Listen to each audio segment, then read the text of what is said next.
So today we're going to sort of work a way of kind of closing off the co-design project design sort of thing. So there's a bit of a method to it, which I'll explain in a moment.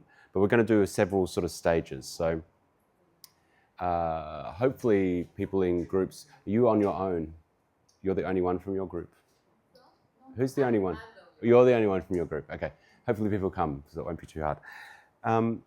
Essentially what we want to do is sort of build on the work that you've been doing around these different methods that we've shown and the ways of sort of scripting and thinking about things over time, thinking about activities, and to clarify it into a coherent visual sort of document that tells the story of this co-design project around the concern or the issue that you're looking to address. So I think probably the first thing, I've got to look at my notes now because I just wrote them down and now I need to remind myself what they are. What we might do, if you can all, I don't know if you can all see, but we're going to work on a thing today, essentially a concertina. Is that what you call them? Concertina? Sort of way of doing storyboarding, which will be a draft that you'll then convert into some other medium. So it could be, yes, if you want to hold it up, yeah, that would be great. Oh, perfect. So this is just a very quick sketch of what it might be, but what we're going to work on this morning is this, really quickly, which is a revision of your statement of intent. You know, what is the project about? So it's the the what is it, who is it for, where does it happen, why are you doing it, what the issue is, and so on. And that's going to be a really clear 100-word, no more than 100-word pitch almost. Yeah? This is the project. You also need to make a nice name for your project.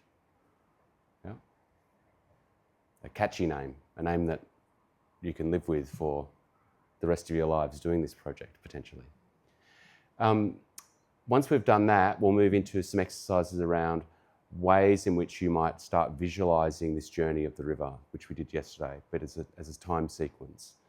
And so the first sort of slide or the first page or whatever, or maybe first few things is really about the source. So what are the key factors? What are the key actors? What are the key opportunities and so on in around your concern? That is the subjective activity. Yeah. So if we go back to the chat model, that's the subjective activity. And then you move into the project. So this is the project design. So it's the river. And each of the intersections we talked about yesterday are activities. They're co-design activities that you would undertake. And so the idea is you start defining what those activities are. So what are the rules, what tools and mediums and so on do you need to do those things? Who are you doing it with? Who's doing what? What are you seeking? What are you subjecting to co-design? What's the objective of that? But what's really the outcome? You know, what are you trying to change through that? And obviously there'll be a sequence for those things. So, you know, if you think all things have a sort of path dependency, you know, so if you're getting dressed with your clothes, you have to put your underpants on before you put your pants on, yeah? Otherwise, you've done something wrong. You've done it the wrong part. So you need to think through what things follow and build. Unless you're Superwoman. Yeah. So that all of those things culminate in the objective. So the object would be to change or to make, build information or build knowledge or to make a new organisation or activate people into different ways of doing things and so on. And then the final slide or the final part of this presentation is really about the future state, the social impact, the preferred future that your project reaches. So this is the socio-cultural outcomes. So it's the things that are seen, that you might be able to say, we want to achieve this thing, we can see this happening, and the things that perhaps might be unseen, so the smaller nuanced changes. And the really important bit here is the significance. Yeah? So it's returning back to this, but it's saying, why is this important? Yeah. And that's how you're going to design your co-design project for your issue. But this morning, what we're going to do is we'll work on this one first. We're going to spend maybe half an hour really trying to craft a statement and to decide a title. And then we'll move into this, and then we'll start mapping these things out. And then the idea is that by the end of the session today, so at 1:30 or something like that, we will have a a draft storyboard that you can then take this afternoon and convert into whatever medium you want.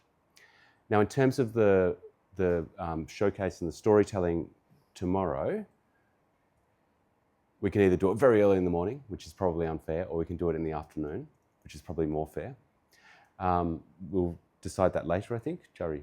Maybe by around 11:30 we'll let Yeah. them know once James is back. Yeah. So what we want from that is sort of two different formats for the storytelling. So one is a really short pitch. It's this and this. Yeah. 30 seconds, no more. Yeah. Could be an animation, could be a still image, could be a transition slide, something that really tells this story, like sets the objective and sort of says, why it's important. So that's one thing, so a 30-second pitch. And the second one is a story, which is about the detail. And that could be 3 minutes, it could be 4 minutes, and so on. So it's a much slower thing where it's actually talking about what the project looks like, who would do things. Now, however many you have as many of these as is appropriate, for your project at the moment. Yeah, the things that you feel like would be good things to do. So there's no set number. Yeah. Great. Okay. So for this morning, I think just get into your groups and really look back on your statement of intent. Think about all the things you've discussed so far. I'm sure you're getting much more clarity. I think certainly yesterday afternoon there was a lot more clarity in the projects. Yeah. So try and craft a statement, 100 words.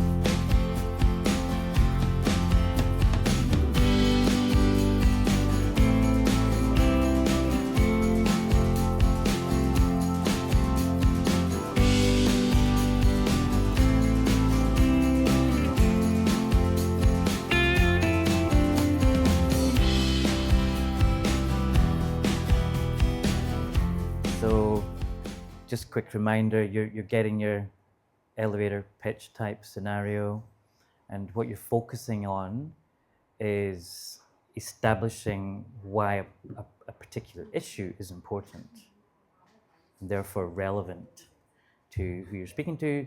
And then doesn't need to be perfect, but it will be more grounded, hopefully, after this work together just now.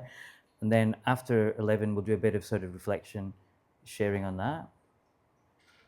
And then you're going to move on to creating your bigger storyboard, which is, so once you've got out of that, as we were just discussing a minute ago, once you've got out of that sort of pitching of the issue and for it to be taken seriously, then you move into the invitation to be working with people.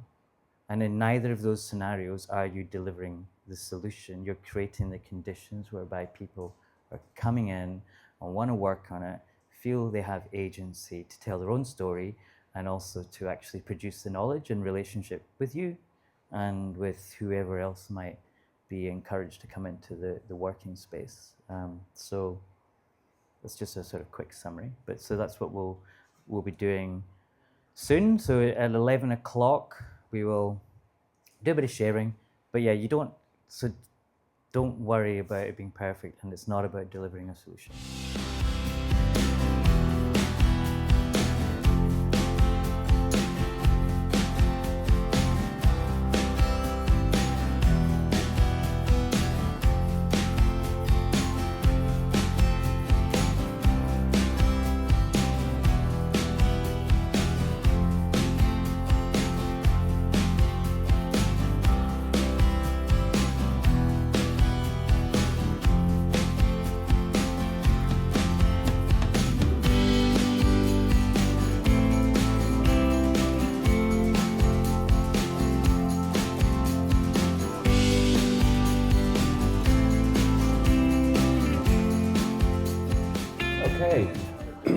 So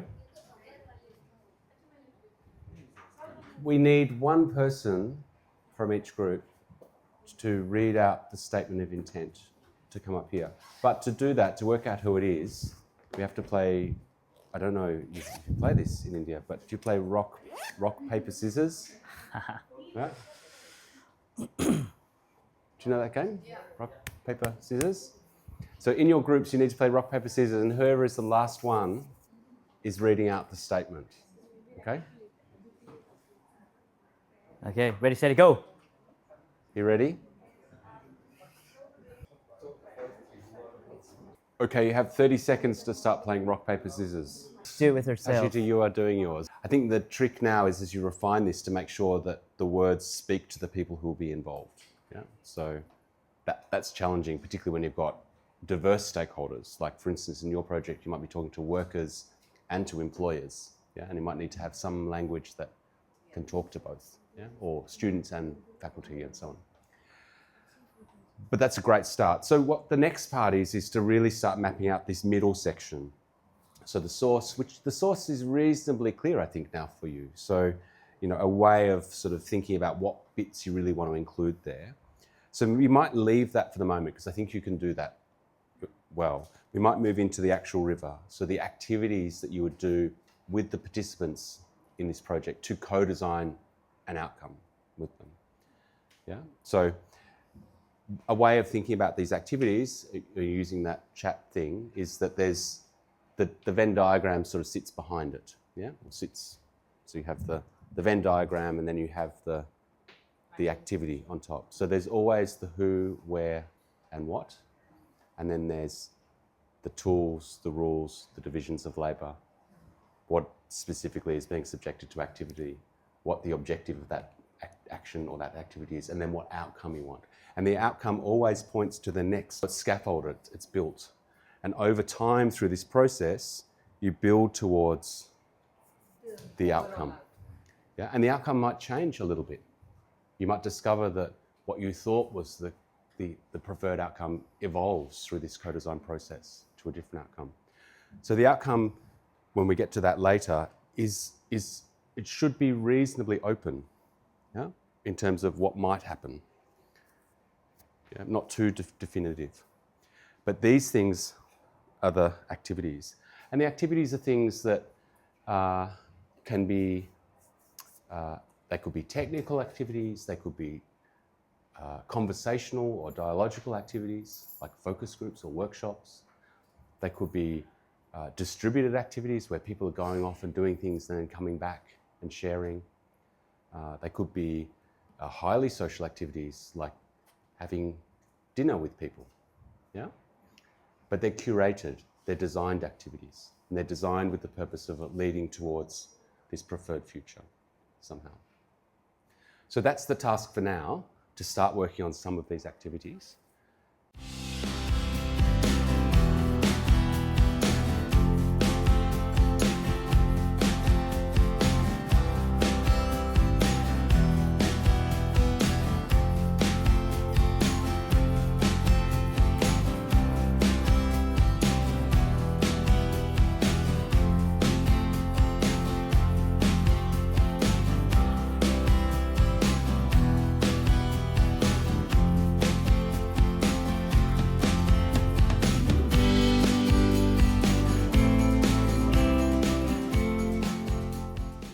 Okay, just a couple of questions I've had that I'll maybe broadcast some clarifications for those of you who haven't asked that question.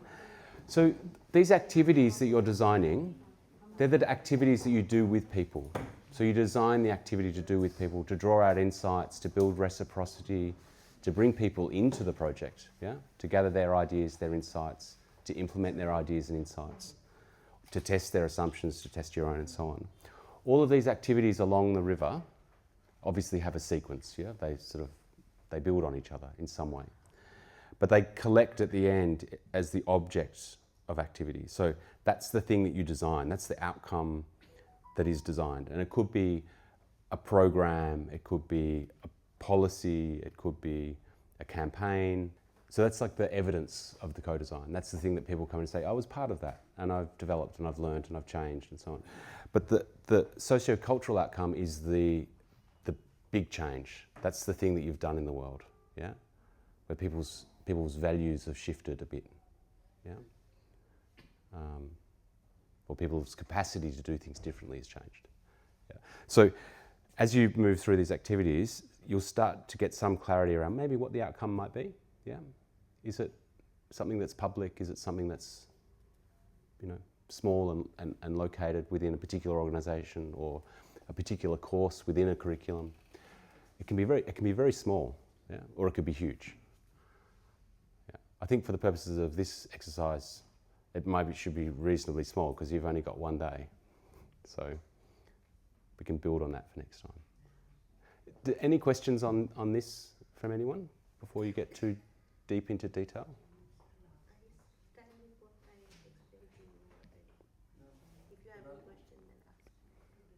Okay, great. All right, well, we'll keep going. Keep working. James and I will drift around and chat to you. Not very clear about what we are supposed to do with the storyboard. Good question. Okay, so the storyboard, as you do this thing, it's essentially the path of activities towards, the end. So, and that will be the sequence by which you tell the story of your project through the storytelling tomorrow. The medium that you do that in is up to you. It could be, you could make a really long poster and it could zoom across through this journey, or it could be an animation, or it could be role play. You could film yourselves doing it. It could be a comic. Could be an infographic. Yeah. So that the medium, the way of conveying it, I think is up to you. But I think really important that the medium you choose is it talks to the people that are going to involve. Yeah. So for instance, Michael, in your group, within a kind of a corporate employment sector, it might need a particular kind of graphic language for it to make sense within that sector. Yeah, or for people to participate in it. The campus cycling, the ones that are really directed at students, might need a really different sort of graphic language. Yeah? The ones where you've got very diverse sort of stakeholders, like where am I looking? Where have they gone? Somewhere else. They're downstairs. Okay, so they're one where they're talking to faculty, like across a whole university. It might need to be conveyed in many different ways, parallel ways. So, but you get to choose that. But that's the work for this afternoon, deciding that. For the moment, it's just mapping out these activities and making a project plan.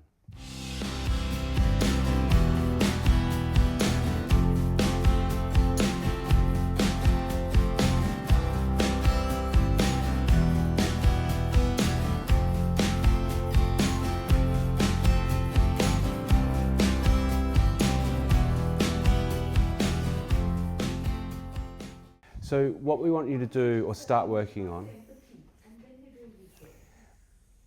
what we want you to do to start doing, so you've all got some ideas of at least some of the activities that you might sit there, and some of the projects have just gotten really big. They might need to be made small again, sorry. But what we want you to do is to start to visualize those activities in some sort of pictographic kind of form, some sort of graphical form. So it could be a drawing that represents people sitting together as a workshop, yeah, or exercise that we were talking about there before of people mapping, as they walk around a campus and so on. So just start to draw some little, just little snapshots of what it might look like for people, yeah, and you use that as a placeholder to then describe what the activity is, yeah. It's a participatory mapping exercise of campus safety, or it's I'm trying to think of some of the other ones. What's another example? It's doing focus group work to help influence YouTube food influencers to start making different recipes that are less likely to exacerbate diabetes. So start doing those. And the idea is that these things, these little pictures will just be a draft of what it is that you end up putting into this presentation, this whatever media you produce later. And how you do that later is up to you. It could be drawn, it could be you acting out and taking photos and altering that within some software, or not. Yeah. So just start doing that. Yeah. What the activity is, what it looks like as an activity. Yeah. How many, just out of interest, how many activities have each group sort of so far identified? You've got 4? You had maybe 3? Yeah. You had 3? You had 3? 4, great. Yeah, fantastic. So it's quite likely that by the end of the day, you have maybe 8 or 10. Yeah. And they don't have to be all the same size. Some can be tiny activities. Yeah. Which group has sort of gotten a bit more clarity about what the outcome is, what the objective is? Like, what's the thing that this co-design process terminates in? Yeah, you have? What is it? To understand how the campus works in an informal sense and prepare a better future development proposal to be given to the administration. Okay, so a report, some guidance, insights. Perfect. A program of change. A program of change. Fantastic. What was your outcome? What do you think it gets pulled in together? Is it media? Is it communications? Not very clear. Not clear yet. Okay, great. Do you have clarity on what your outcome will be? It's a campaign or a series of activities to bring awareness about mental well-being. A campaign. Fantastic. All right. So it's starting to gain clarity, yeah? So it takes a while, but you're co-designing a co-design project, which is a quite meta level, yeah? It's like when you look at those magazines and it's got a picture of someone reading the magazine that you're looking at, and it goes back in time forever. Okay, so start doing that, and we're going to, maybe what we'll do in, I don't know, half an hour or 45 minutes, we'll do a little, you can show us A draft. a draft of how you might visualize some of these activities. Yeah. Yeah, so maybe an example of one of your activities and then an example of the object of activity that all of that is feeding into. Like an example of one of the things that's feeding into the knowledge that creates your object of activity, whether it's a toolkit or a campaign or whatever. Would it help for us to make some concertina things for you to map it out that you can use? Yeah? Some long things? While you're busy drawing, we can make some long things and then you can start placing these activities in a map. So like, for example, you've got your beginning, this river source, the statement, a number of activities culminating in the object of activity, just for when you're doing sort of end of day wrap up, or just to take away to think about your final versions, complete manifestation. Okay. Yeah, we'll make more of these. 4, is that enough? 4 pages? Yeah, 4 or 5, yeah. So we'll make some and you can take those with you. But now for them, I'll just start visualizing the activities.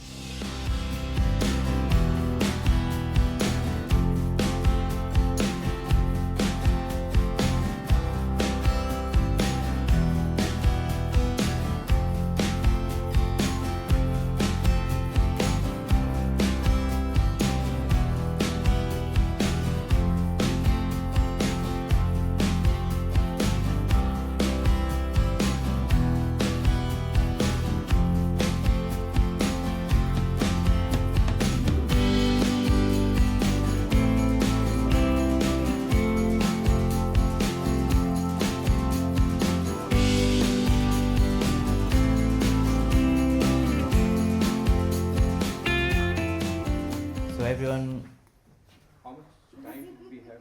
like a minute. Less than a minute? Yeah, So this is not a formal presentation. Hmm? How many seconds? Oh wow.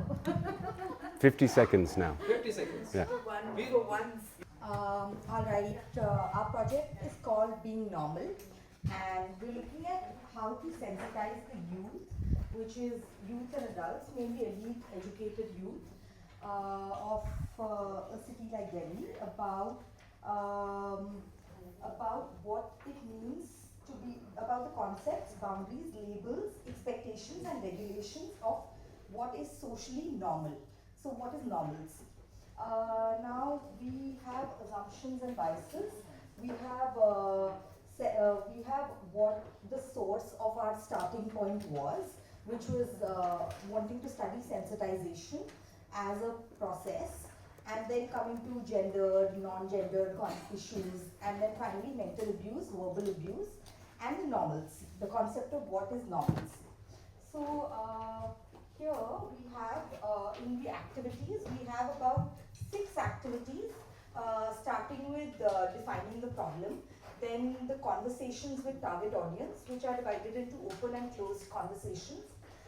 Then we have research, which is divided into primary and secondary. After that, we have workshops, sessions, educational sessions and drives, which are aimed at educational institutes, public spaces, corporate spaces, government spaces, NGOs and workspaces. Then we have visual communication design material. I'm not going into details, but social media and digital and print material. And lastly, we have case studies and we have counseling sessions for victims, and last we have case studies and interactive games and educational apps. So this is the journey of our activities. And finally we come to the solution of sensitization or education regarding labels used during mental abuse, and thus the concept of what is normal. That's it. Very good overview. Who's going to go next? So like in this case, our object of activity is much more like a program of experiences towards the preferred outcome. So our project is Paiya, where we are seeing the campus mobility and the care. So basically it has 2 points: how the accidents happen in the campus and how we can reduce it. And the second one is the response to these incidences and how it can be resolved. So we started by framing kya, kaun, kahan aur kyun, where we have tried to identify what are the key factors between these incidences. And then while designing the river of this particular problem, we have designed 2 rivers which are intersecting at multiple points. So the first river is about the safety. We are trying to see how the campus is functioning right now.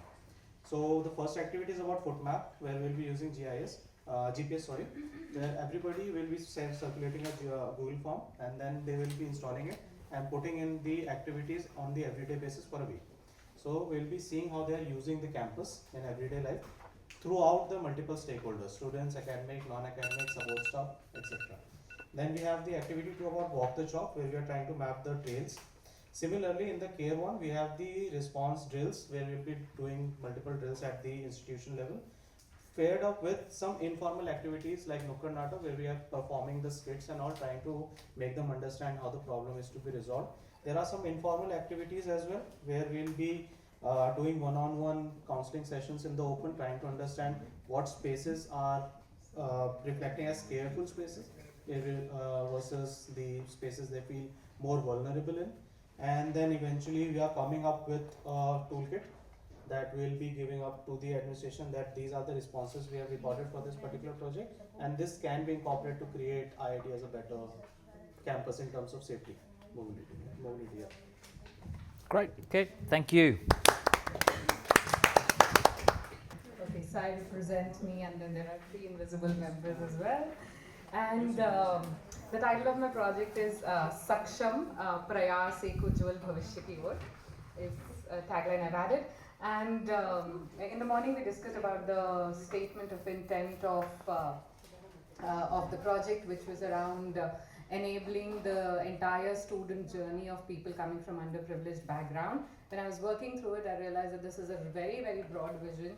So for the purpose of tomorrow's presentation, I've reduced it to addressing that stage of the student journey where they actually make decisions, where they dream, where they think about their aspirations, which is from secondary to senior secondary school. So that's a bit of narrowing down that I've done. In terms of activities, primarily into 3 kinds of category.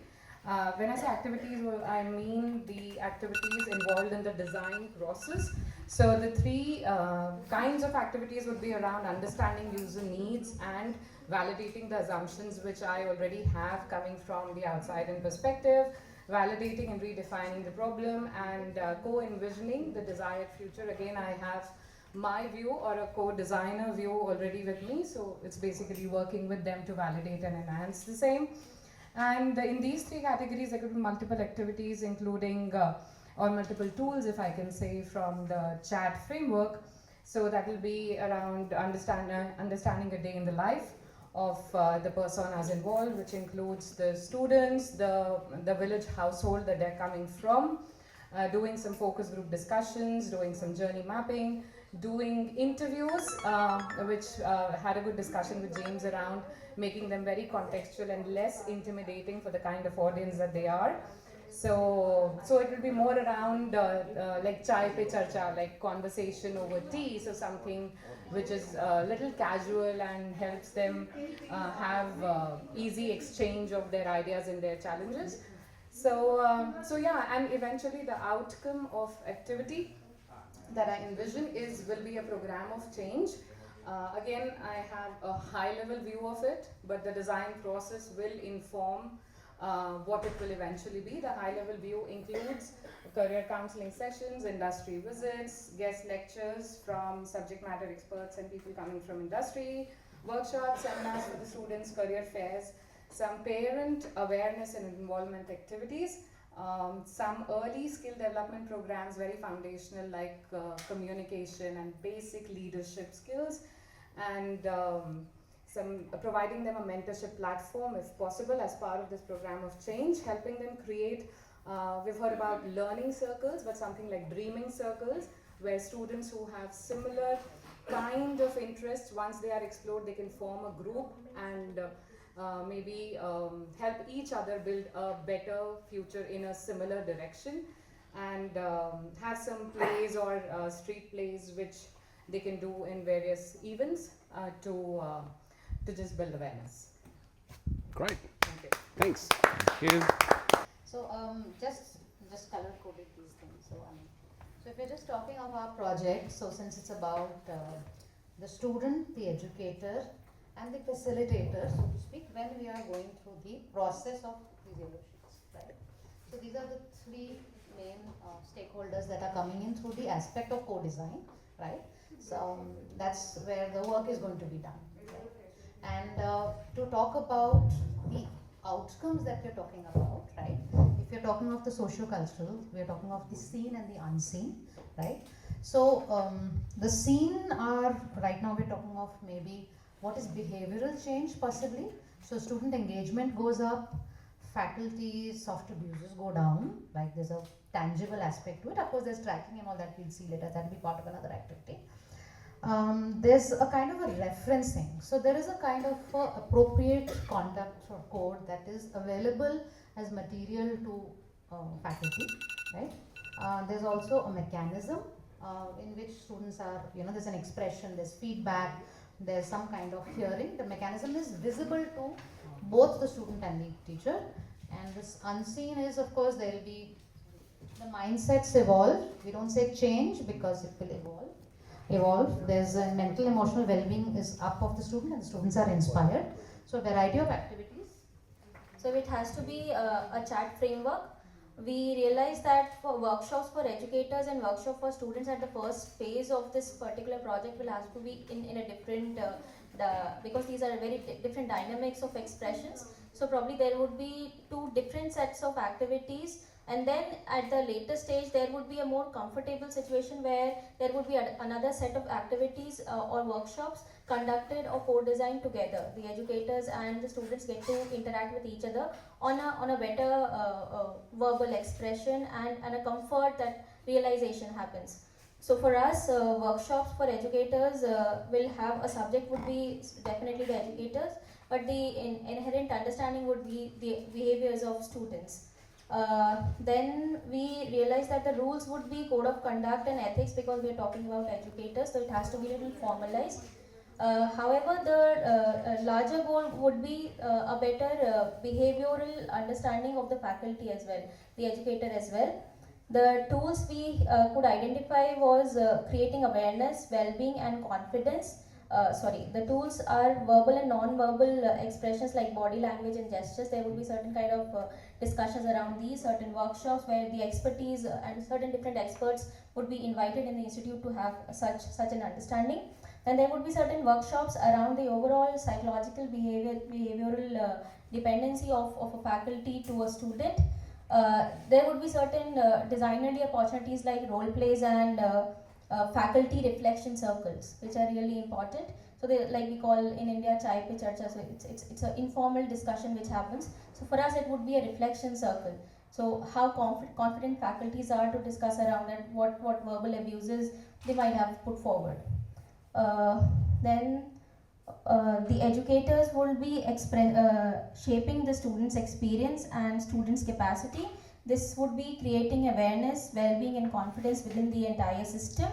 And this could happen, the entire complex workshops will lead to shifting educators' perspective and constructivists' institutional spaces. So this is a larger goal when we are talking about educators' workshops. If we are talking about workshops for students, this is primarily within the institutional context, where the activities could be more informal activities, because formal becomes a little overwhelming for students. So we thought that let's have little informal activities like fishbowl, role play, nukkad natak, the drama and things like that, and informal activities in a circular loop. This would give them an understanding of expressing themselves in a different informal setups, which will lead to relief, positivity and a sense of being heard. So that's our larger goal. There would be group expressions and reflections which would be leading to this larger goal. Yeah, so we started with the source because we were following this structure. So the source we had already identified in yesterday's activities, and cause of diabetes, so family history, metabolism, disorder, all the sources that we had identified, we plotted them first. Then we came to the key actors. In our project scenario, the key actors are multiple because it's a very big issue that we are looking at, and we wanted to include government as one of the key actors, medical fraternity, researchers, family. So the experts and the decision makers, and then people who are being impacted by the disease. Family, school, college, workplace, communities. We are looking at diabetes as a social issue or a health issue which is predominantly being seen here in India and worldwide. And these are how it is being seen. What does it exhibit? Like frequent thirst or urination or metabolic problems. All these are the things that is being seen. What is the unseen? So, what is the unseen is the question. That's what came to us and came to our mind. And the seen is like we always look towards the blood sugar level to validate whether you have diabetes or not. And what is being missed, what is the unseen is the insulin. That is not very much addressed, but it is spoken at the research level or at the as a medical practitioner. But as a person who is involved with a disorder, we should look at it as a disease because it is reversible too. That we need to understand. That is also the unseen. So when we come to that point, the primary factor that we would need to address is the insulin as such, not blood sugar level when it comes to diabetes as a disorder, as a problem that we are looking at. So from there, when the stakeholders, from there when we look at the stakeholders, the primary stakeholders are we ourselves, and the decision makers here are the family members and the elders for the youngsters and the older people who are the parents, we as parents, the mother and the father for the child, the mother and the father for the elderly. So, and other people who are involved around it are the government bodies. And people who are into research of all these are the medicinal practitioners and people who are into the research of it. Research of insulin or diabetes or blood sugar level, whatever factors which are around it. So they are involved in one kind of activity which could be organized as a technical session, which could be a symposium, to validate whether what we are assuming as insulin, which we are assuming here as a factor, is true or not. So validation happens there. Then we take on to the next step. The next the step. symposium as something at a national level, because we want awareness to be created on a national level, even if it is a symposium of experts. But still, if there is coverage in media, etc., then the general public also gets to know about this discourse that is happening. Please continue. Sure. Then we come to the, so from experts to, we come to the stakeholders. Now stakeholders are multiple. In this case, family, of course, the center of it. All the members, the decision makers within the family, the decision makers and even influencers within the family, because children also play a very critical role in deciding what they want to eat, or they are also key actors in promoting different ways of lifestyle to their parents. So various actors within the family, cooks who are providing the meals in many families, so they also have a very important role to play. We were thinking of not including the cook at one point, thinking that their literacy level, etc., probably would not help us create awareness, but that is something that we ruled out with Liam's help. And so cooks are there because they are cooking the actual meals in many cases. Teachers and professors for schools and colleges, because they are on a day-to-day basis like interacting with the students. School and college canteens, workplace canteens, plus human resource divisions, shopkeepers and food influencers, because they have a very significant role, possible role to play. Why food is that? Everything about diabetes happens in your digestive system and the gut and pancreas itself. So the focus is about the food that goes into the system. So the quality of food or is very important when it comes to diabetes. Other factors like stress and everything are related to it. Primary focus is being food. So that's where our focus is. And what we are going to bring about tomorrow would be something related to awareness about your food or your habits related to food is what we have talked about. So these are the various activities. We would have ideally liked to spend more time, but within this time period what we have designed is the way we can access different stakeholders is different for each stakeholder group. There may be some groups who would be happy to participate in focus groups or come to seminars, conferences. Some people, very key actors, maybe family members, they probably would not be very comfortable coming out and joining these places of conversation.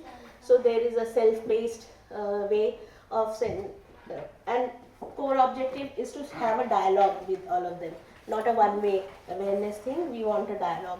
So we have designed different types of activities based on the need of the stakeholder.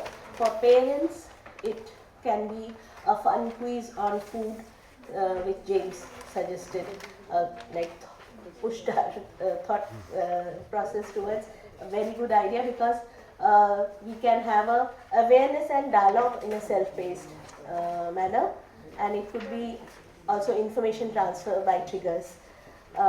So for parents, for families, that for teachers, we can have a I Care for Students campaign or a dialogue where teachers are sensitized and then probably also given certificates, etc., because it matters a lot for the teachers to get recognition.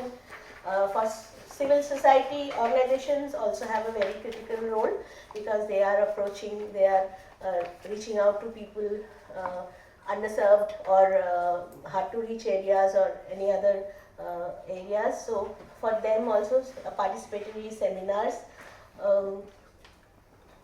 Canteens, food canteens of schools, colleges, workplace canteens.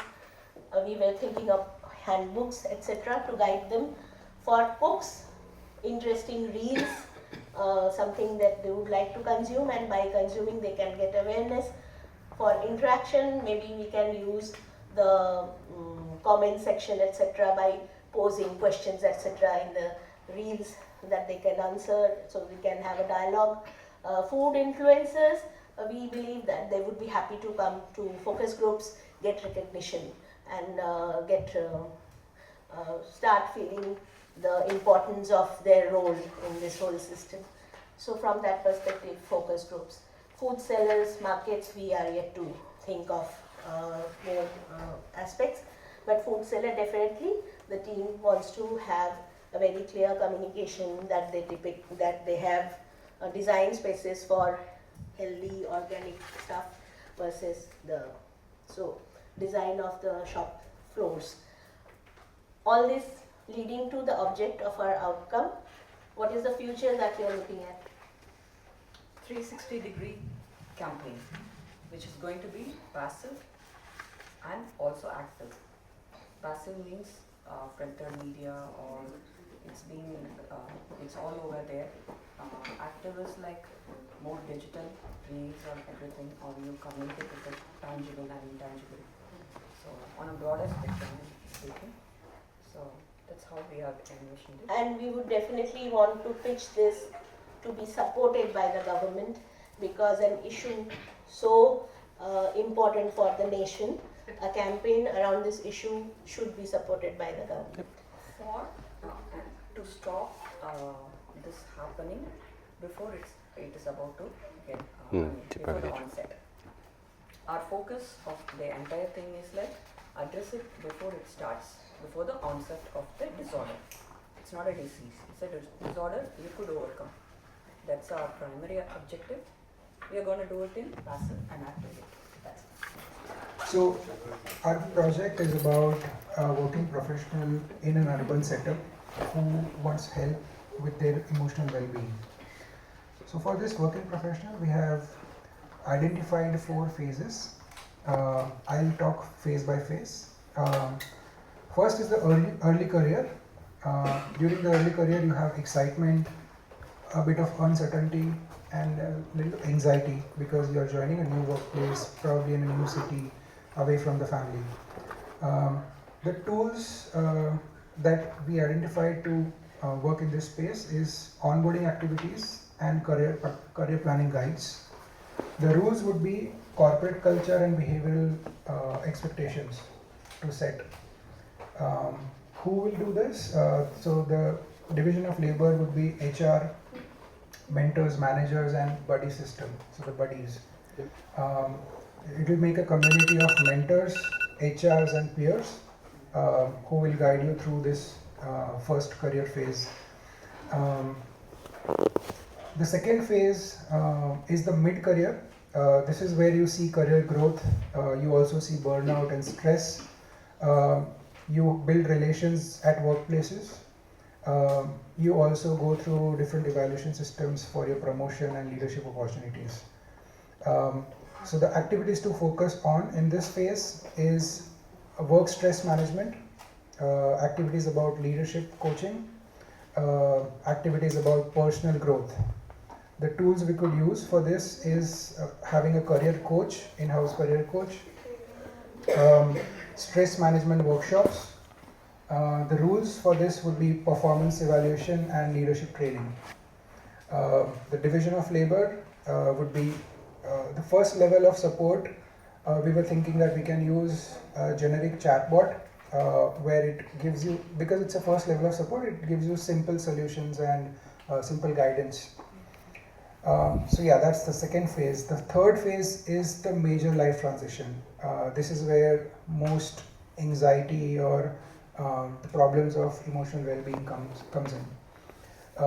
So in this major life transition phase, you have marriage, you go through parenthood, you also may go through personal loss, you will go through job changes or career shift, you will face health crisis and financial crisis.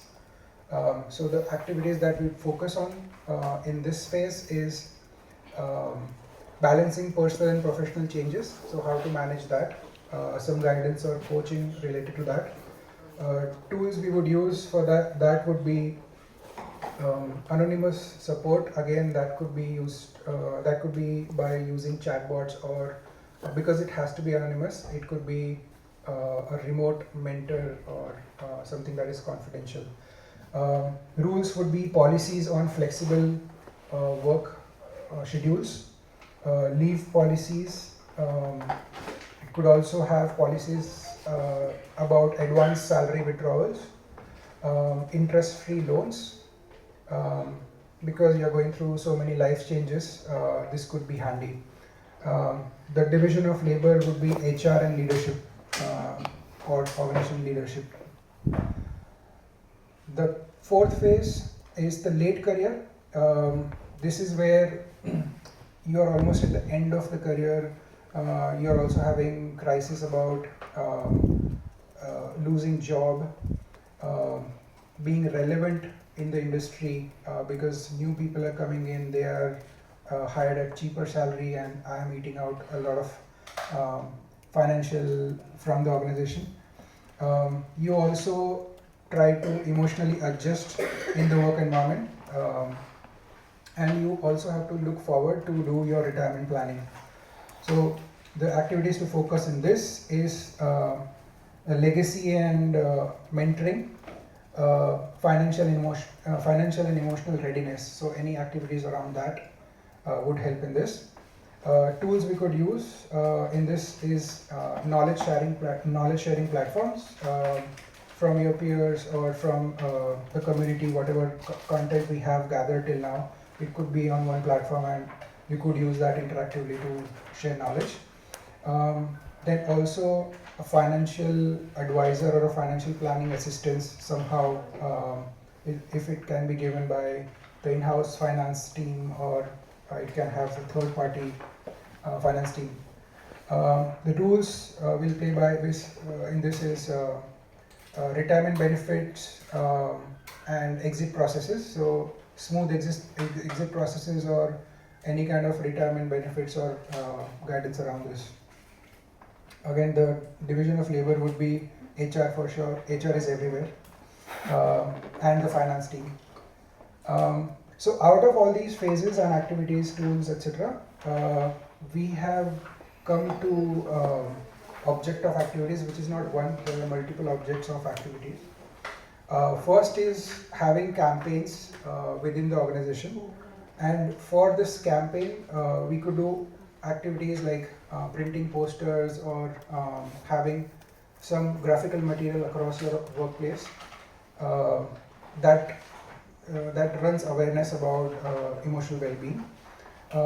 We could run social media campaigns, or have jingles or songs or movies through which people can learn about emotional well-being. And just like we are having this workshop, we could also have interpersonal workshops within the organization.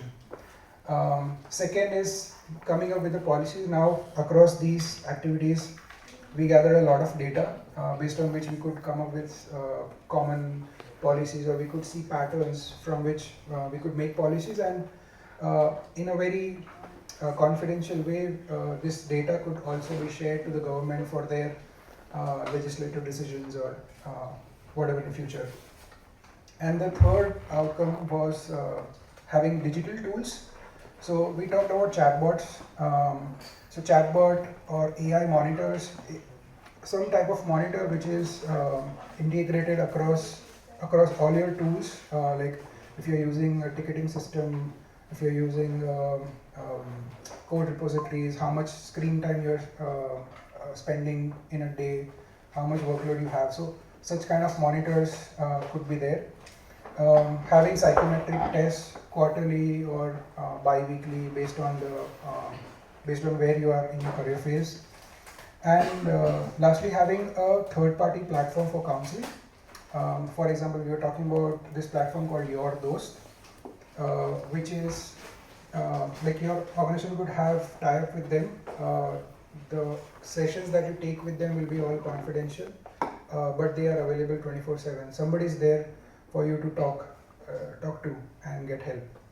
So we've named our project Vayam, which means us in Sanskrit, we. So what we are trying to do is build, like the intent is to build a collective identity where people, where students coming from tribal areas and backgrounds and tier 3 zones, they also feel at home and they feel part of the space, they feel an intimacy with the space that they're going to stay for like 4 years or like, you know, for a long period of time in. So some of the interventions that we were, you know, thinking about was non-judgmental, not judgment suspension zones. So we do have, you know, yeah. So the spaces we have offices inclusion and diversity in IIT Delhi itself. We were thinking it could be like a part of that and a separate wing maybe where we could create a physical space that would inform.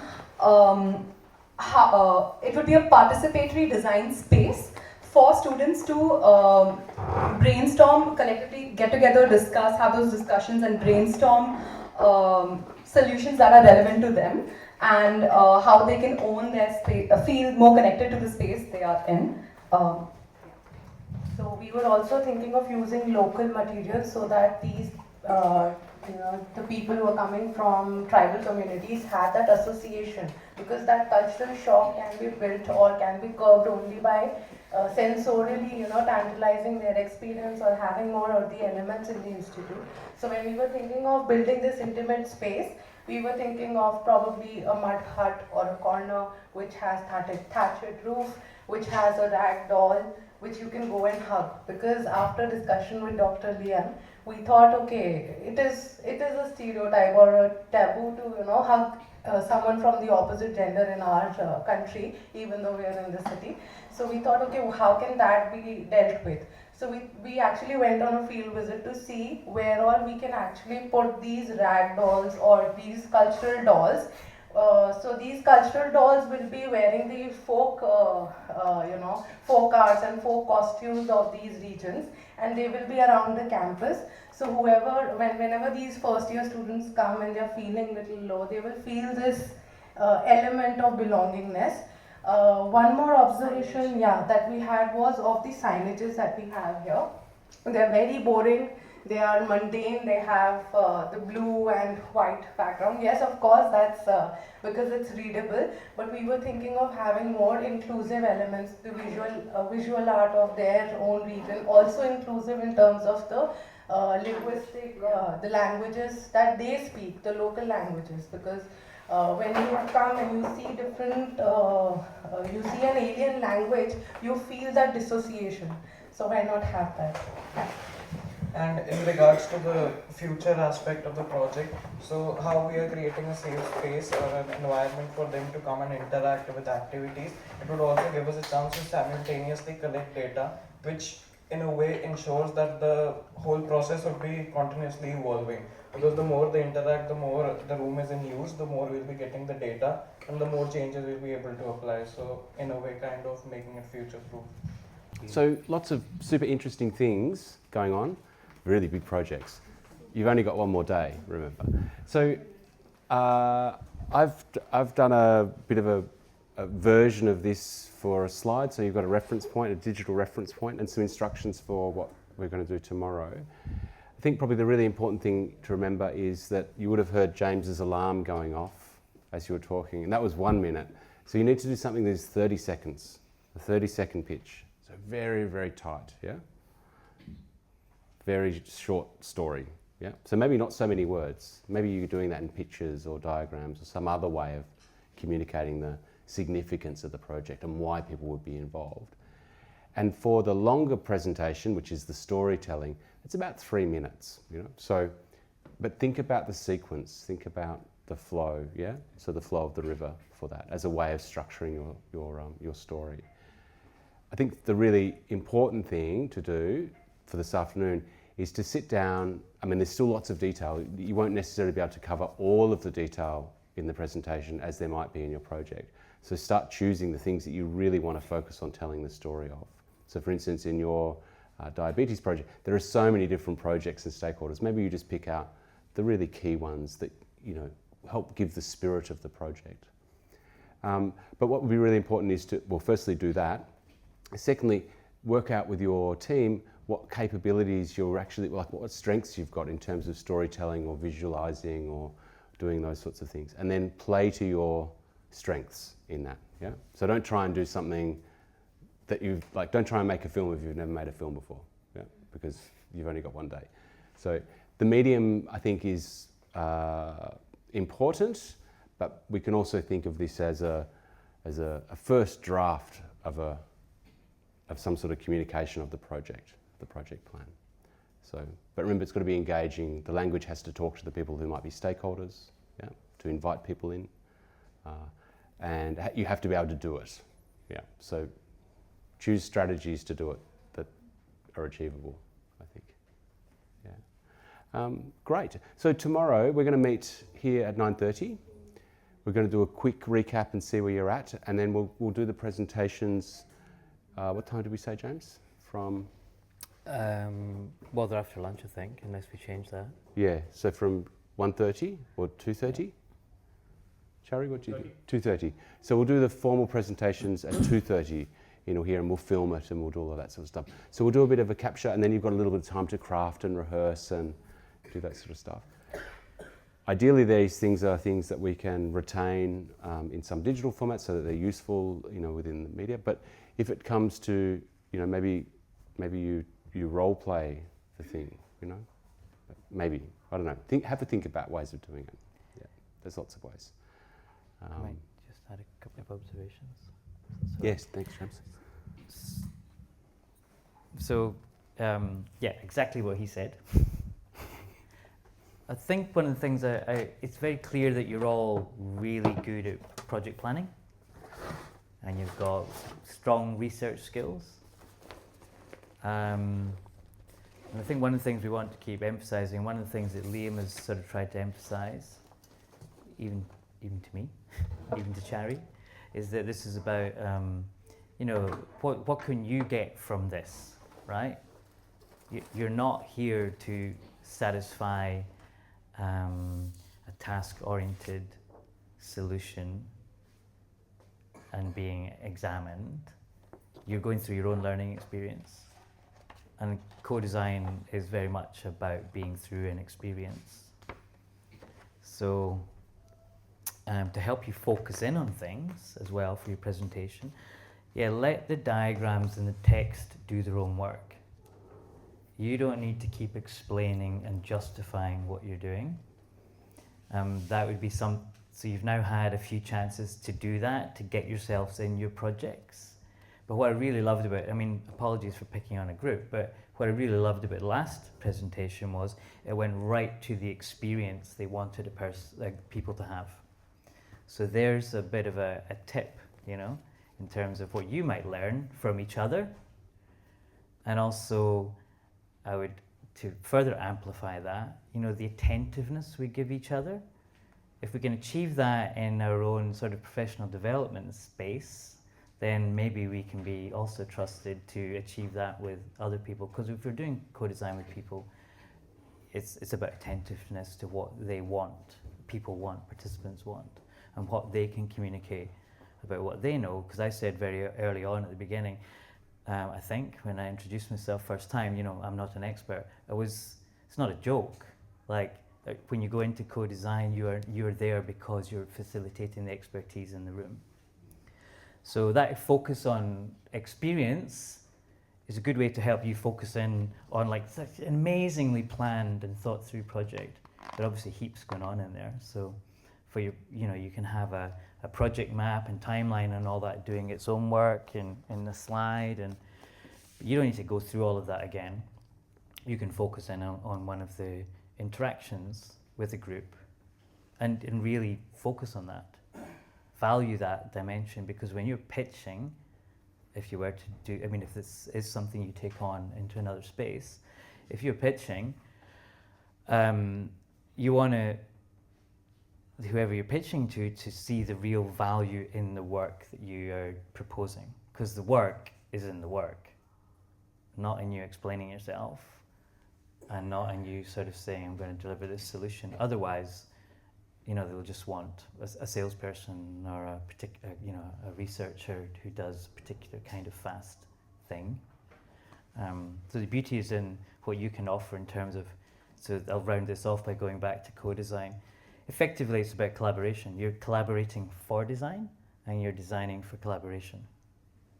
So really enjoyed that last presentation. I think it got to the nub of how you can just bring home that dimension of it, that collaboration dimension. So anyway, I just wanted to add that.